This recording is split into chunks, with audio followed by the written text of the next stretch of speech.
Class 11th, subject physics, 8th chapter, sound. From the chapter, let us see echo, reverberation, and acoustics. So from these three terms, let us consider first, that is echo, the repetition of original sound because of the reflection from some rigid surface at a distance from the source of sound is called as the echo. The repetition of the original sound because of reflection from some rigid surface at a distance from the source of sound is called as echo. Now, at a temperature equal to 22 degrees Celsius, the velocity of sound in air is 344 meter per second. Our brain retains sound only for 0.1 second. For having echo, that is for hearing echo, the sound should take more than 0.1 second after starting from the source to get reflected back and come back to us, and therefore the distance between the reflecting rigid surface and the source of sound will be calculated, and that distance will be equal to speed of sound into time, and therefore the speed of sound is 344, time is 0.1 second, and it comes out to be 34.4 meter. That means the twice of the distance between the rigid support, that is rigid surface, and the source of sound will be equal to 34.4 meter, and that will be nothing but the distance traveled by the sound which is produced from that source. And therefore we can say that for hearing the echo, the reflecting surface should be at a minimum distance of 17.2 meter, as this distance 34.4 meter is twice of the distance between the rigid surface and the source of sound. Therefore we can say that for formation of echo, reflecting surface must be at a minimum distance of 17.2 meter.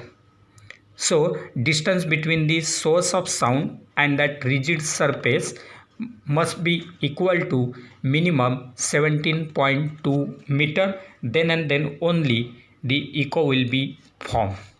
Then let us see the second term, what is that reverberation. So second term is reverberation. So sound waves get reflected multiple times from the walls and the roof of a closed room, which are nearer than 15 meter. Now this will cause a single sound to be heard not just once but continuously, and this is called as reverberation.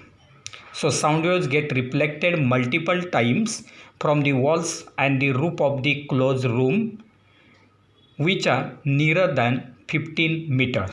This causes a single sound to be heard not just once but continuously, and this phenomenon is called as reverberation.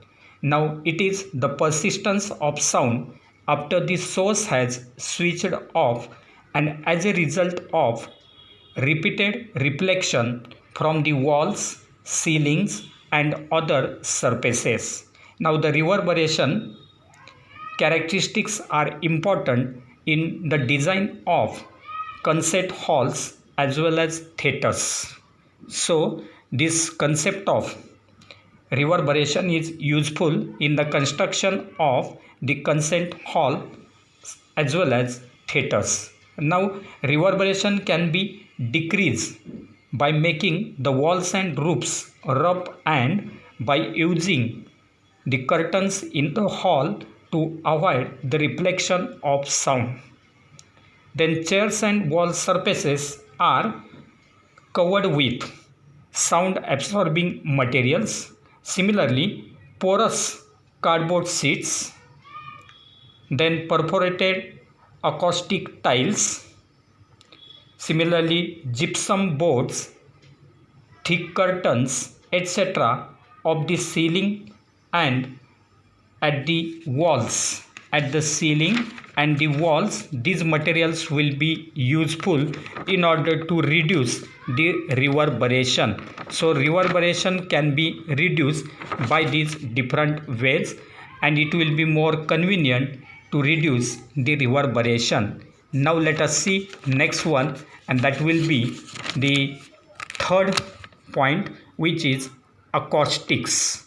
Now what is that? Acoustics, the branch of physics which deals with the study of production, transmission and reception of sound, is called as acoustics.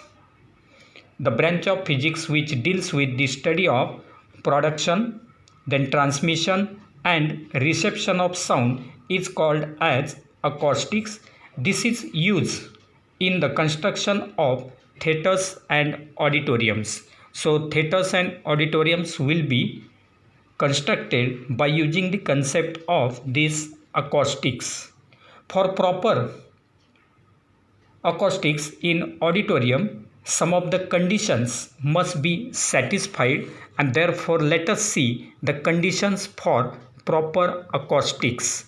The first condition is sufficiently loud sound. Sufficiently loud sound, that is, the sound should be heard sufficiently loudly at all the points in the auditorium. The surface behind the speaker should be parabolic with the speaker at its focus, so that the distribution of sound is uniform in the auditorium. Now second condition is echoes and reverberation should be eliminated or reduced. The echoes and reverberation should be reduced or should be eliminated. That is, echoes and reverberation must be eliminated or reduced by making the reflecting surfaces more absorptive, that is, absorptive of sound. Then third condition is unnecessary focusing of sound should be avoided. Unnecessary focusing of sound should be avoided, and therefore we can say that unnecessary focusing of sound should be avoided, and there should not be any zone of the poor audibility or region of silence, and hence curved surface of the wall or ceiling should be avoided. Then fourth point is echelon effect. What is that echelon effect? Let us see echelon effect. It is due to the mixing of sound produced in a hall by the echoes produced in front of the regular structure like the stairs, and therefore to avoid this, the stair type construction must be avoided inside the hall. There should not be stair type construction in the hall. Similarly, next point is soundproofing. Soundproofing must be there, that is soundproofing. So if we consider this soundproofing, then we can say that the auditorium should be soundproof when it is closed. And then next one point is sixth point, that is no sound should be produced. No sound should be produced from inside fittings as well as seats, etc. Inside fittings and seats should not produce this sound, and therefore we can say that for proper acoustics, no sound should be produced from the inside fittings as well as seats. Instead of fans, air conditioners must be used, because these fans will make sound. So instead of that, the air conditioners must be used. Similarly, soft action door closures should be used, because the doors will also produce sound, and therefore in order to avoid this sound, the soft action door closures should be used. And now let us see the next point, that is acoustics observed in nature. Acoustics observed in nature. The very first point is bats depend on sound and not on the light. Bats depend on the sound and not on the light, and that's why the bats fly during darkness in the night time, and therefore we can say that bats depend on sound rather than the light to locate the objects, so they can fly in the darkness of the caves. They emit short ultrasonic waves of frequencies 30 kHz to 150 kHz, and the resulting echoes give them the information about the location of the obstacle. When these ultrasonic waves coming from the bats fall on the reflecting surface or any obstacle, it will get reflected to the bats, and therefore due to this there will be information of that obstacle to the bats. So that will be the first example of the acoustics in nature. And now let us consider the second example, which is dolphins use analogous system. While migrating, the dolphins will also use the analogous system, and therefore we can say that dolphins use the analogous system for underwater migration. The frequencies are subsonic about 100 Hz, and they can sense an object of about the size of wavelength, that is 1.4 meter or larger. So in this way the bats and dolphins are the examples of acoustics in nature. Similarly, that acoustics will be having other uses, and let us see the medical applications of acoustics.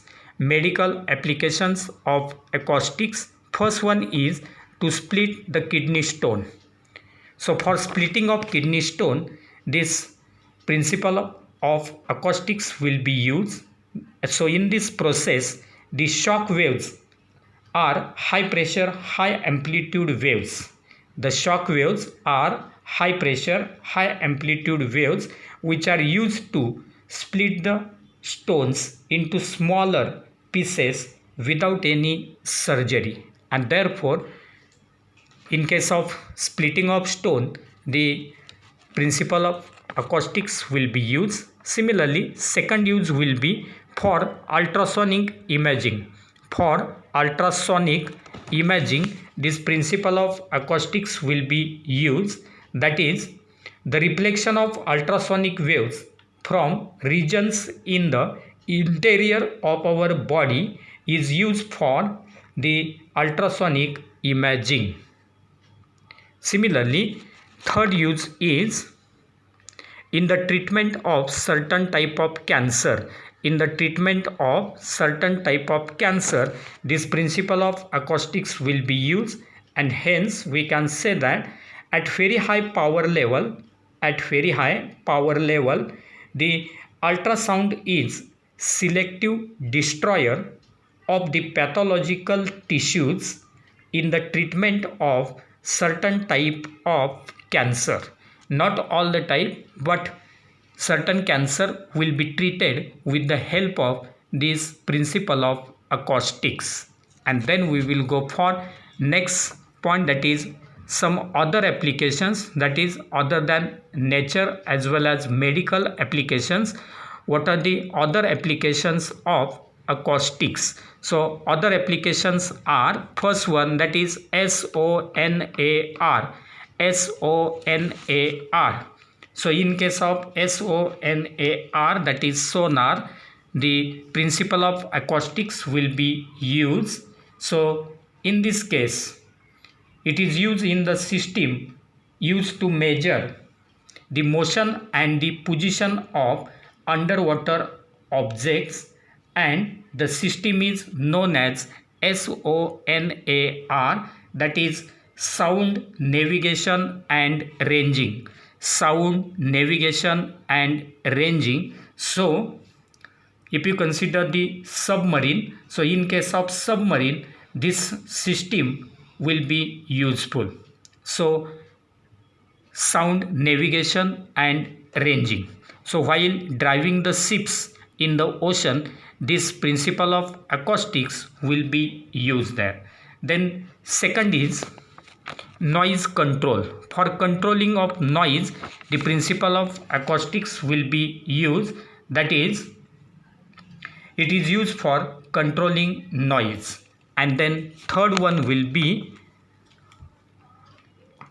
the detection of oil deposits. The detection of oil deposits, and therefore in this third point we can say that it is useful for geological studies such as the detection of oil deposits. So for geological studies, this principle of acoustics will be useful.